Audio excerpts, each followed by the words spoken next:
Good morning, students. Today's thought of the day.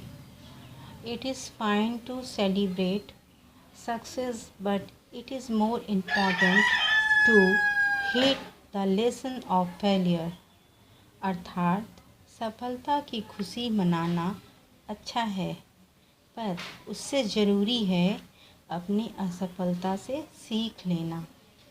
अर्थात इसका मतलब ये है बच्चों कि हम लोग अगर छोटा सा कुछ कार्य करते हैं और उस कार्य में सफल हो जाते हैं, वो कार्य हमारा पूरा हो जाता है, हमें उसमें सक्सेस मिलता है, तो हम लोग उस चीज़ की उसको सेलिब्रेट करते हैं, उसकी खुशी मनाते हैं, उसको एंजॉय करते हैं।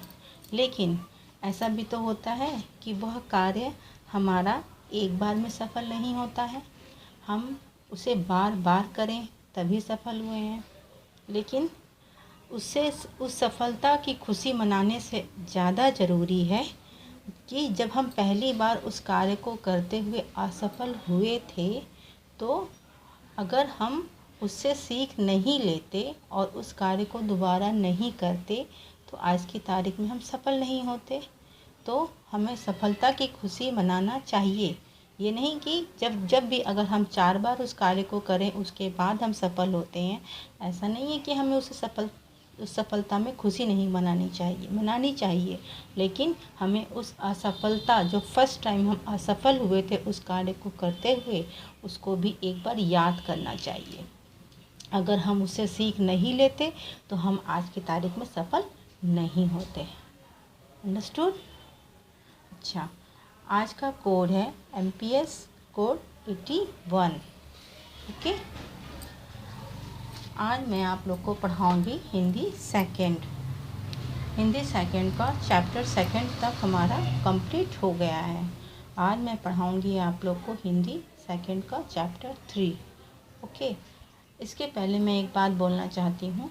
हिंदी फर्स्ट में चैप्टर सेकंड का चैप्टर नंबर सेकंड बचपन का क्वेश्चन आंसर आप लोग के पास अभी तक लिखा हुआ नहीं है। ओके, जब मैं इस लेसन का क्वेश्चन आंसर हिंदी सेकंड के चैप्टर 3 का क्वेश्चन आंसर जब आप लोग को राइट करके दूंगी, उसी के साथ में मैं हिंदी फर्स्ट का चैप्टर नंबर सेकंड बचपन का क्वेश्चन आंसर भी राइट करके दूंगी। आप लोग दोनों अलग अलग कॉपी में राइट कर लेंगे।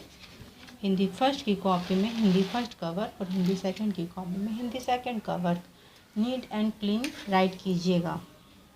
ओके, मैं वीडियो के माध्यम से आप लोग को ये भी बता देती हूँ, हालांकि हर क्लासेस में आप लोग के नोटिस गई हुई है, जितने टीचर्स ने जितने भी सब्जेक्ट में जितना चैप्टर पढ़ाया है आप लोगों को, उसी चैप्टर के अकॉर्डिंग 20 मार्क्स का आप लोगों का टेस्ट होगा। ओके, और इस टेस्ट को कोई नज़रअंदाज मत करना, इसलिए क्योंकि ये टेस्ट का जो मार्क्स है ये आप लोग के हाफ ईयरली एग्ज़ाम में जुड़ेंगे। इसलिए बच्चों, अभी भी आप लोग के पास समय है। जो बच्चे कॉपी किताब नहीं ख़रीदे हैं, बुक सेट नहीं लिए हैं, प्लीज़ अपनी बुक सेट ले लें और अधूरा वर्क पूरा कंप्लीट कर लें और लर्न कर लें। अच्छा, एक बात और है, टेस्ट जो हो रहा है, हालांकि आप लोग के पास कॉपी में आंसर लिखा हुआ है, लेकिन कृपया अपने अंदर की ईमानदारी को जगाए रखिएगा और क्वेश्चन आंसर जो दिए जाएंगे, आप लोग को जो क्वेश्चन दिए जाएंगे उसको आप लोग लर्न करके लिखिएगा। कोई भी बच्चा कॉपी से अगर लिखा आंसर तो मुझे पता चल जाएगा, मैं उसको पूरा मार्क्स नहीं दूंगी। ठीक है, आप उसको लर्न करके तभी लिखिएगा। ऐसा समझिएगा कि आप घर पे नहीं, आप क्लास में टेस्ट दे रहे हैं। ठीक है, जिस तरह क्लास में टेस्ट देते हैं आप लोग, उसी तरह ही इस टेस्ट को भी हैंडल कीजिएगा।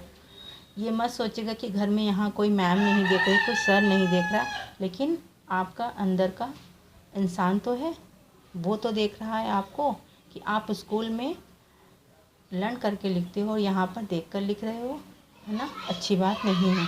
ठीक है, तो अभी भी समय है, आप लोग जिस दिन जो सब्जेक्ट है उसको देखिएगा, पढ़िएगा, लर्न करिएगा, तभी क्वेश्चन आंसर राइट कीजिएगा। ओके, अच्छा, आज मैं पढ़ूँगी अध्याय 3 शब्द विचार। ठीक है, शब्द विचार पहले चैप्टर में हमने पढ़ा था भाषा। भाषा क्या है। दूसरे चैप्टर में हमने पढ़ा था वर्ण। वर्ण में आए स्वर और व्यंजन। स्वर और व्यंजन जो हैं ये सारे वर्ण हैं, ठीक है।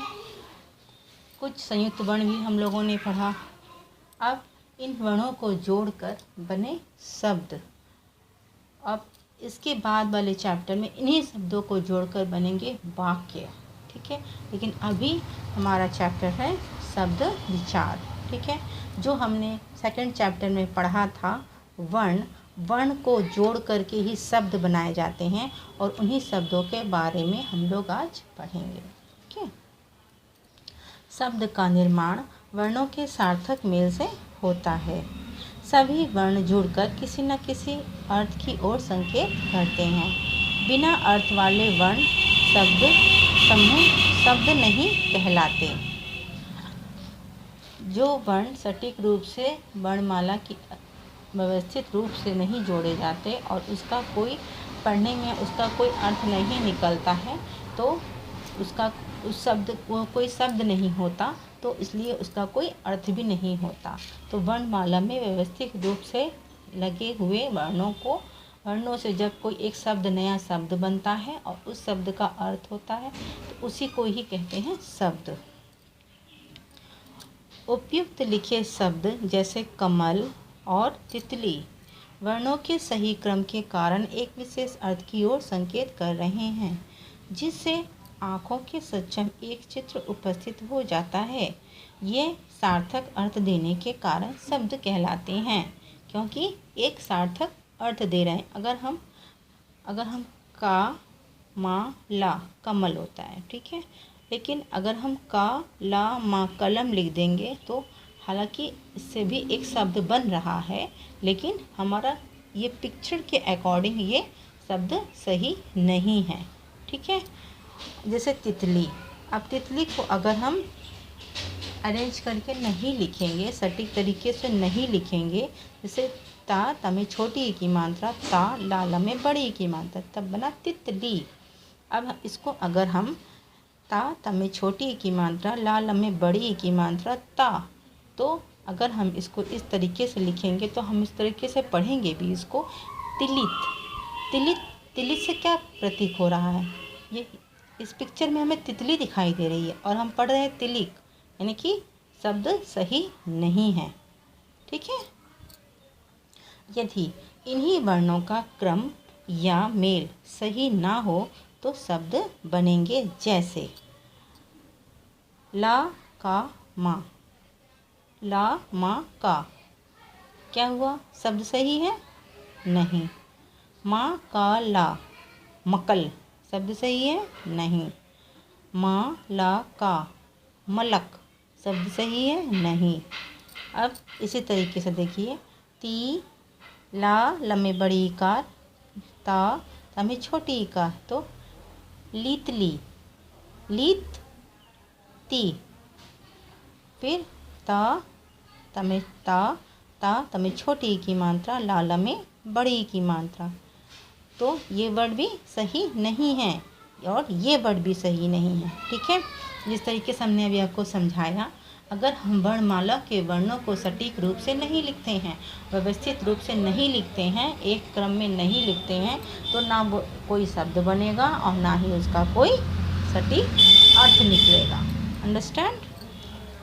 इन शब्दों में वर्णों का क्रम सही ना होने के कारण कोई अर्थ नहीं निकलता है इन कर्मों, इसलिए इन्हें शब्द नहीं कहा जा सकता। अतः शब्द निर्माण के लिए वर्णों का सही क्रम में होना अत्यंत आवश्यक है। अब अगर इसको हम परिभाषित रूप में लिखना चाहें तो वर्णों के सार्थक मेल से शब्द बनते हैं। शब्दों का वर्गीकरण। हिंदी भाषा में शब्दों के 4 भेद होते हैं। शब्दों के भेद, शब्द के 4 भेद होते हैं। किसके आधार पर? उत्पत्ति या स्रोत के आधार पर, रचना के आधार पर, अर्थ के आधार पर और प्रयोग के आधार पर। पहला है उत्पत्ति या स्रोत के आधार पर। शब्द 5 प्रकार के होते हैं। तत्सम, तद्भव, देशज, विदेशी और संकर। ये हो गए उत्पत्ति के आधार पर। अब उत्पत्ति के आधार पर पहला था तत्सम। तत्सम शब्द वो शब्दों के मेल से बनते हैं। तत् उसके, सम समान अर्थात उसके समान। जो शब्द संस्कृत भाषा में ज्यों के त्यों हिंदी में आ जाते हैं, आ गए, वे तत्सम कहलाते हैं। यानी वे संस्कृत शब्दों भाषा के शब्दों के समान ही होते हैं। जिस तरह संस्कृत के भाषा होते हैं उसी तरह होते हैं। जैसे गृह, कपोत, मित्र आदि। ठीक है। तद्भव। तद्भव शब्द भी दो प्रकार से मिलकर बनते हैं। तद उससे, भव यानी होना, अर्थात संस्कृत भाषा में होने वाला जो शब्द संस्कृत शब्दों के परिवर्तित रूप से हिंदी में प्रयोग किए जाते हैं वे तद्भव शब्द कहलाते हैं। जैसे घर, कबूतर, दोस्त आदि। ओके। कुछ तत्सम तद्भव शब्द हैं। ये तत्सम की लिस्ट है, ये तद्भव की लिस्ट है। ओके। अग्नि, अग्नि को तद्भव में कहेंगे आग। पत्र यानी पत्ता। आम्र, आम। पुष्प, फूल। घृत, घी। कर्ण, कान। अर्ध, आधा। दंत, दांत। भगिनी, बहन। पद, पैर। चंद्र, चंदा। प्रशस्त, पत्था। पत्थर, सूर्य, सूरज। निद्रा, नींद। कूप, कुआं। मयूर, मोर। पंच, पाँच। मस्तक, माथा। कर्म, काम। दुग्ध, दूध। मुख, मुंह। रात्रि, रात्र। रात, ग्राम, गांव। हस्त, हाथ। ओके। ये सब कुछ तत्सम और तद्भव शब्द हैं। ओके। अब नंबर 3 पर आते हैं हम। देशज शब्द। हिंदी के जिन शब्दों का जन्म किसी भारतीय भाषा या बोली से हुआ है उसे देशज शब्द कहते हैं। जैसे लोटा, लड़का, कटोरी, खिड़की, झोपड़ी, झाड़ू, पगड़ी, थैला, पेट आदि। विदेशी शब्द। हिंदी के विदेशी भाषा में आए शब्द विदेशी शब्द कहलाते हैं। हिंदी भाषा पर इनका अत्यधिक प्रभाव होने के कारण ये हिंदी में शामिल हुए हैं, जो अब हिंदी में ही लगते हैं। अब उदाहरण के तौर पर ये कुछ भाषाएं दी गई हैं। इन भाषाओं के अनुसार ये शब्द बताए गए हैं। अब अरबी भाषा में क्या कहते हैं? अखबार, इमारत, इनाम, औलाद, कीमत। ये इसमें इन सब वर्डों को हम लोग अपने रोज़मर्रा के बोल चाल में भी यूज़ करते हैं। कुछ ऐसे वर्ड हम लोग कहते हैं हम लोग सब हिंदी शब्द बोलते हैं, लेकिन नहीं, हम लोग मिक्सअप हैं, बिल्कुल मिक्सअप। हम लोग जो अगर हिंदी भी बोलते हैं उसमें हमारे कितने शब्द उर्दू के होते हैं, कितने शब्द अरबी के होते हैं, कितने शब्द फारसी के होते हैं, कितने शब्द तुर्की के होते हैं, कितने शब्द चीनी शब्द होते हैं, कितने शब्द अंग्रेजी शब्द होते हैं। लेकिन हम लोगों को लगता है जब हम लोग एक लय में उसे बोलते चले जाते हैं तो हमें लगता है कि हम तो हिंदी तो बोल रहे हैं, लेकिन हम लोग जो भाषा बोलते हैं वो भाषा पूरी मिक्सअप भाषा है। शुद्ध हिंदी बिल्कुल नहीं होती है। अगर आप लोग शुद्ध हिंदी अगर सुनेंगे तो वो बहुत लंबा होता है और उसको हो सकता है कि सुनने के बाद आप लोग को हंसी भी लगे कि इतने छोटे से वर्ड को इतना बड़ा क्यों बोला गया, क्योंकि हिंदी में वैसे ही बोला जाता है। ओके। फ़ायदा, कामयाबी, मशहूर, हासिल, आज़ाद आदि।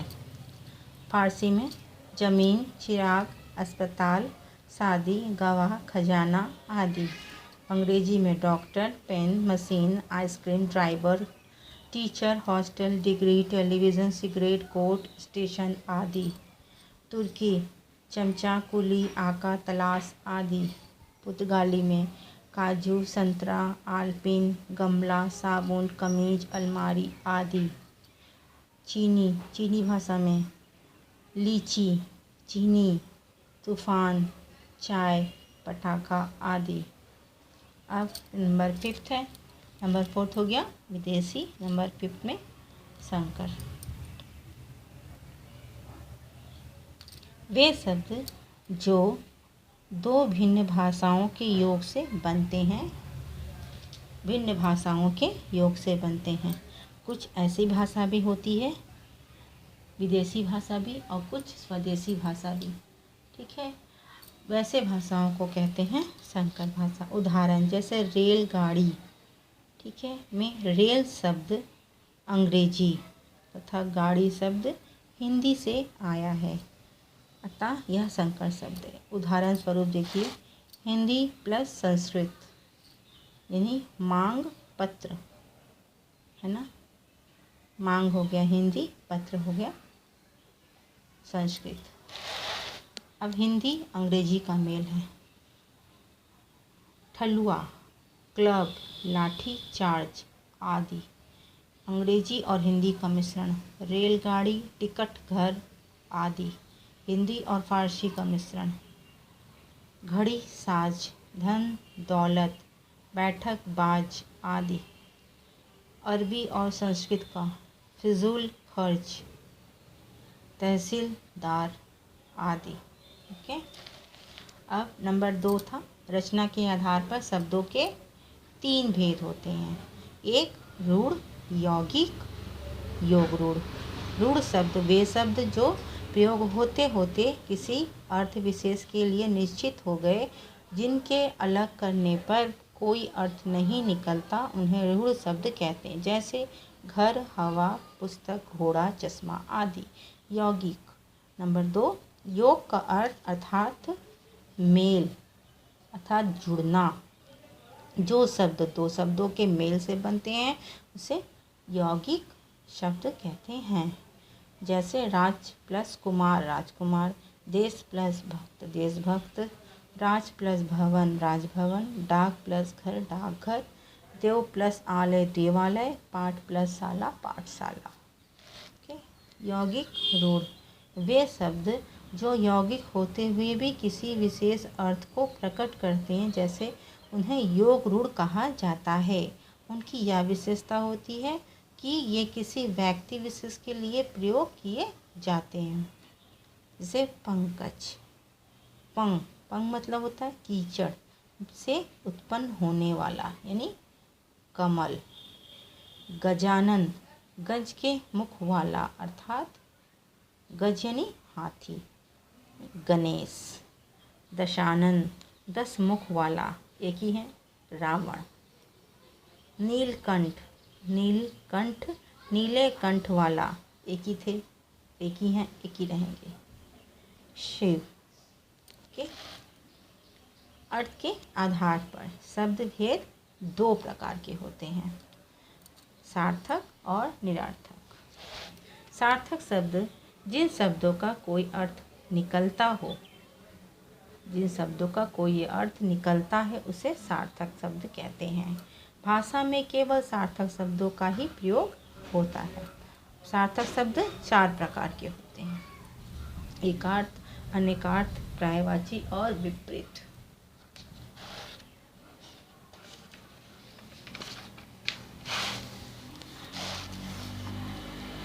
एकार्थ शब्द वे शब्द जो एक अर्थ देते हैं उसे एकार्थ शब्द कहते हैं। जैसे नल, रोटी, मेज, कुर्सी, सड़क, बिल्ली, किताब आदि। अनेकार्थ शब्द वे शब्द जो एक से अधिक अर्थ देते हैं अनेकार्थ शब्द कहलाते हैं। जैसे पत्र यानी पत्ता, चिट्ठी, पत्र मतलब पत्ता भी होता है और चिट्ठी भी होती है। अंक यानी गोत यानी संख्या। कर यानी हाथ और टैक्स।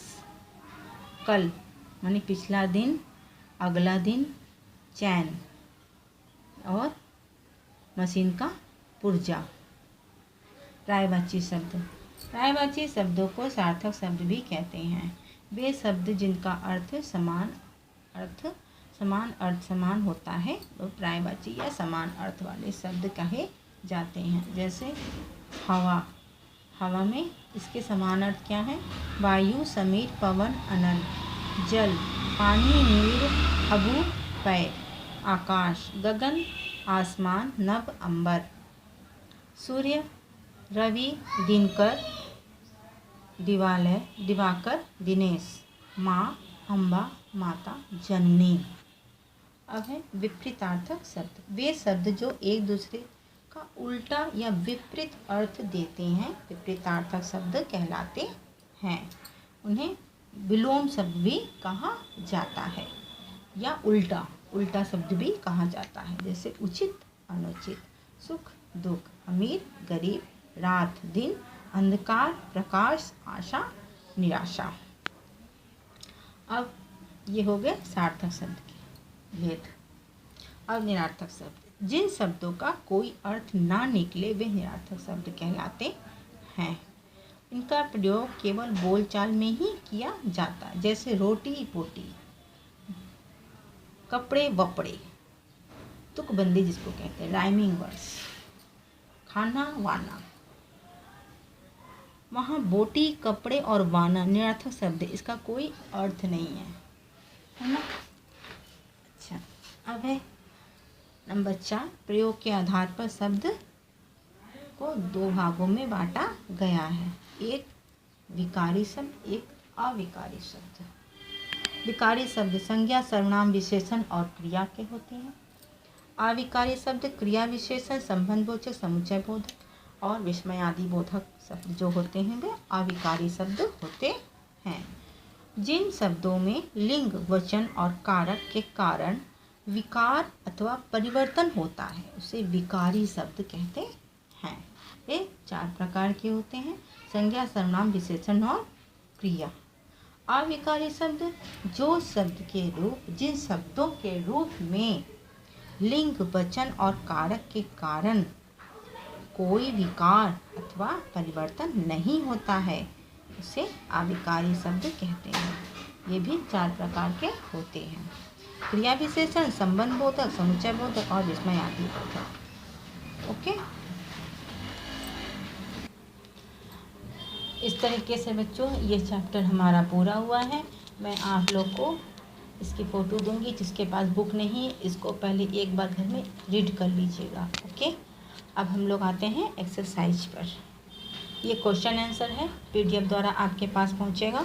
आइए हम क्वेश्चन आंसर एक्सरसाइज पर आते हैं।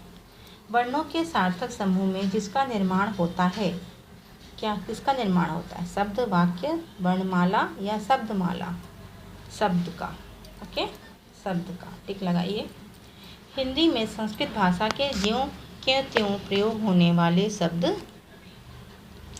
क्या कहलाते हैं? तत्सम, तत्सम शब्द। ओके, जो शब्द यौगिक होते हुए वे विशेष अर्थ प्रकट करते हैं वे क्या कहलाते हैं? योग रूढ़। ओके, राजपूत शब्द रचना के आधार पर किस भेद का उदाहरण है? यौगिक का। जिन शब्दों में लिंग, वचन और कारक के कारण परिवर्तन नहीं होता वे क्या कहलाते हैं?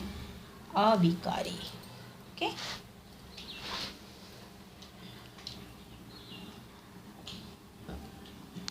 निम्नलिखित तत्सम शब्दों के तद्भव रूप लिखिए। यहाँ तत्सम शब्द दिए गए हैं, हमें तद्भव रूप लिखना है। ओके, दूध, दूध का दही, दूध। कूप, कुआं। पद, पैर। ग्राम, गांव। घृत, घी। मस्तक, माथा। भगनी, बहन। आम, आम। निद्रा, नींद। प्रस्तर, पत्थर। पत्र, पत्ता। कर्ण, कान। निम्नलिखित विदेशी भाषा के शब्दों में शब्दों के हिंदी प्राय लिखिए। इनकी ये विदेशी भाषा सारे दिए गए हैं, चाहे ये पुर्तगाली हो, जर्मनी हो या हम लोग जो पढ़े हैं अभी अरबी हैं, इनके सब शब्दों के हमें हिंदी के रूप लिखने हैं। जैसे इनाम, इनाम को हम लोग हिंदी में कहते हैं पुरस्कार। हॉस्टल यानी छात्रावास। कामयाबी, सफलता। आज़ाद, स्वतंत्र। खजाना, भंडार। तलाश, खोज। अखबार, समाचार पत्र। चिराग, दीपक। मशहूर, विख्यात। ओके, अब यहाँ पर कुछ वर्ड्स दिए गए हैं, ऊपर कुछ शब्द दिए गए हैं, हमें इसको छांट कर हमें रूढ़, यौगिक और योग रूढ़ पर लिखना है। ठीक है, इसमें छांट कर हमने लिखा है। रूढ़ शब्द हुए घोड़ा, चश्मा, रेल, हवा। योग रूढ़ हो गए राजभवन, देवालय, डाकघर, रसोई घर। योग रूढ़ हो गए गजानन, पंकज, एकदंत, नीलकंठ। ओके, अब इसमें जो है खेल खेल में शब्दों के दो दो उदाहरण लिखिए। अब ये सब सारे दिए गए हैं। तत्सम शब्द के हमें 2 रूप लिखने हैं, 2 शब्द रूढ़ के, यौगिक रूढ़ के, ऐसे करके हमें 2-2 शब्द लिखने हैं। अब तत्सम शब्द के 2 रूप, कपोत और गृह। रूढ़ शब्द पुस्तक, घोड़ा। योग रूढ़ गजानन, दशानन। अविकारी शब्द धीरे धीरे, ये शब्द है क्रिया विशेषण शब्द है ये। और दूसरा शब्द है वाह, यह है विस्मयादि बोधक। ऐसे आप लोग भी राइट कीजिएगा। ओके, तद्भव शब्द कुआं, मुंह। विदेशी इनाम, डॉक्टर। देशज लड़का, कटोरी, शंकर। रेलगाड़ी, टिकट घर। ओके, अच्छा, आप लोग को कॉपी में क्या कौन कौन एक्सरसाइज करना है ये देखिए। एक्सरसाइज नंबर का पेज नंबर 21 का। ओके, एक्सरसाइज नंबर का खा, गा, घा और ये भी आपको करना है। ओके, खेल खेल में ऐसे हेडिंग डालिएगा और ये सब ऐसे शब्द लिखिएगा ऊपर, इनके 2-2 शब्दों को ऐसे दिखाइएगा। ठीक है, इतने एक्सरसाइज आप लोग कॉपी में करके रखेंगे। और क्वेश्चन आंसर हिंदी सेकंड के चैप्टर 3 के और हिंदी फर्स्ट के चैप्टर 2 के क्वेश्चन आंसर आप लोग के पास PDF द्वारा पहुंचेगा। आप लोग उसको देख करके सटीक से फेयर कॉपी में अच्छी हैंडराइटिंग में राइट कीजिएगा। ओके, राइट करने के बाद आने वाले टेस्ट के लिए उसे लर्न भी कीजिएगा। एक बार मैं फिर बोल रही हूँ आप लोग को बच्चों, कृपया टेस्ट में आप लोग देख के मत लिखिएगा, क्योंकि आंसर आपके पास रहेगा। इसलिए बार बार अनुरोध है, लर्न करके लिखिएगा, ताकि आपका उतना चैप्टर लर्न हो जाए और आपका कोर्स उतने चैप्टर्स को लर्न करने से आप लोग फुर्सत पा जाएंगे। तब आगे का चैप्टर हम लोग फिर पढ़ाएंगे जुलाई में। ठीक है, तो जितना चैप्टर, बहुत ज़्यादा चैप्टर नहीं, किसी में 3 चैप्टर, किसी में 2 चैप्टर, इस तरीके से सब सब्जेक्ट में पढ़ाया गया है। तो वो सारे सब्जेक्ट्स का 2-2, 3-3 चैप्टर कोई मायने नहीं होते। आपने तो कितना कितना चैप्टर पढ़ते थे, अभी तो शुरुआत है ना। तो आप लोग इतने चैप्टर को पढ़ के रखिएगा, क्वेश्चन आंसर लर्न करके रखिएगा। छोटे क्वेश्चन भी आएंगे, बड़े क्वेश्चन भी आएंगे। कुल मिला के जो एग्ज़ाम टेस्ट होंगे, इस टेस्ट का जो नंबर रहेगा बच्चों, हाफ ईयरली के एग्ज़ाम में आप लोग के जुड़ेगा। ठीक है, अच्छा, घर पे रहिए, सुरक्षित रहिए और पढ़ते रहिए। ठीक, ओके, बाय।